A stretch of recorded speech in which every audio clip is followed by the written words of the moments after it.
No. Ablution. What nullifies ablution? Point number 1. Anything that exits from the front and back passages of private parts. Urine and excrement, passing gas.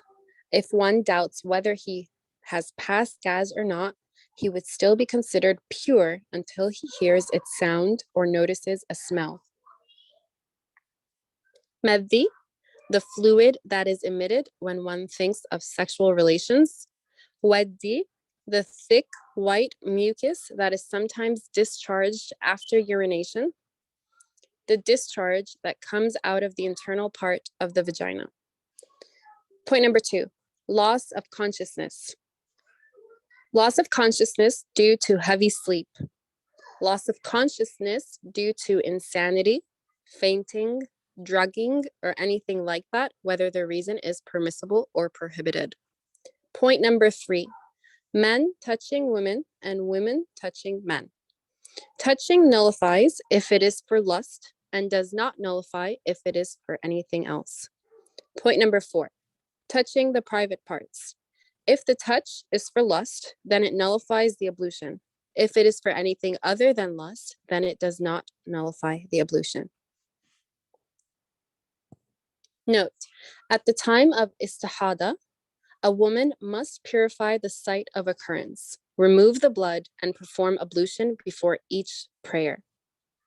Certainty in purification cannot be dispelled by doubt.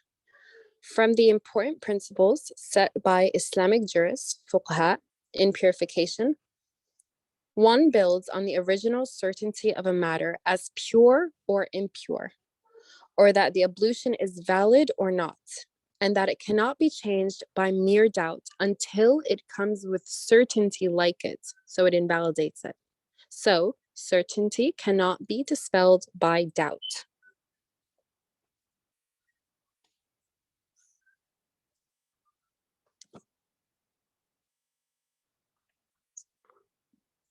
Okay.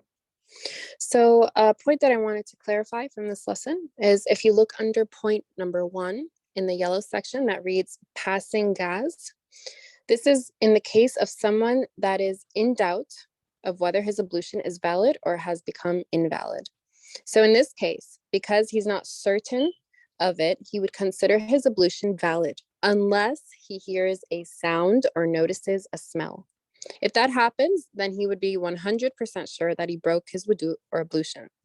But again, in the passing of gas, if he does not hear the sound of it or notices any smell, then he can continue on with his ablution. It's considered correct. It's considered valid.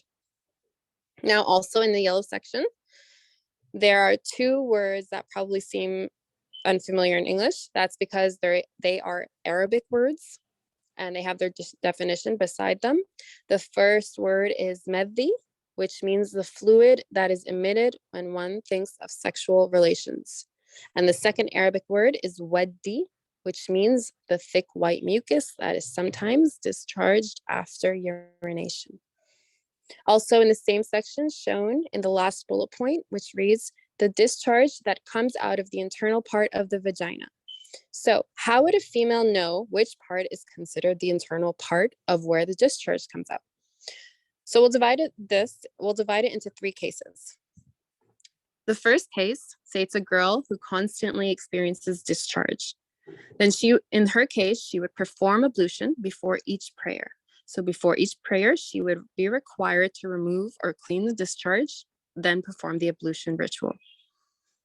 The second case is if a female experiences an insignificant amount of discharge throughout her day, then she would still be considered pure and can continue on with her ablution without being required to renew it. The third case is when a female, if she were to experience a strong discharge, almost similar to the feeling like when she's on her period, like a gush of blood. If she were to feel that same gush, but with her discharge, then this would also invalidate the ablution, and renewing her ablution would be required.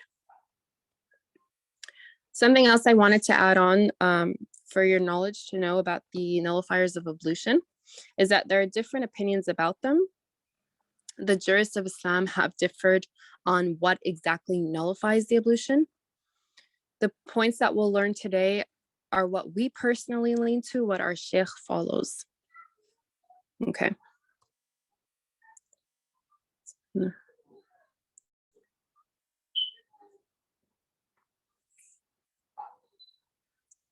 Okay. Here you'll see in next to the word note, that sentence, you'll see the word istihada that we just read. Istihada is the discharge or blood that appears after the period has ended. Now we'll learn a little bit more about it in depth in a different lesson on purification. But for anyone that has like further questions, we're going to learn about it later on, like questions like whether or not the blood that appears is considered a period blood or istihada or anything relating to it. We'll go more in depth in it, inshallah. But for now, it's important to know how to purify yourself from it before each prayer. And it is indeed the blood that comes after the period. Okay. Now, the last point that we'll talk about is in the last section that says certainty in purification cannot be dispelled by doubt. This is a really important principle that the jurist mentioned because of the doubt that people experience. What this means is that a person must rely on the original certainty to decide the next course of action and whether they are pure or not. For example, say we have a case in which a person is absolutely certain that he or she performed ablution or is on ablution, that their ablution is valid. That's his original state of certainty. He's sure that he's on a wudu. Now, for his ablution to be considered invalid, he has to do one of the 4 nullifiers that we learned today on the previous page. That would make him, if he does this, it would make him 100% certain that the action invalidated his ablution. Like, for example, if he used the bathroom, he would then be absolutely certain that he just used the bathroom, so he no longer is on wudu because he's sure that he used it. If he happens to do any of those nullifiers and he is certain that it happened, then his wudu would not be valid. And on the case where he's, as long as he's in doubt, if he's doubtful, then he is still considered pure. Like the example we spoke about passing gas. If he's unsure of whether it happened or not, then his ablution is still valid, unless, of course, he either hears it or notices a smell. Why? Because something has to come with absolute certainty that his ablution is no longer valid in order to dispel the absolute certainty that he had in the beginning that his ablution was valid, which is why it says in the lesson that certainty cannot be dispelled by doubt. And we have reached the end of today's lesson on the knowledge of rituals and what nullifies ablution. Jazakumullahu khairan.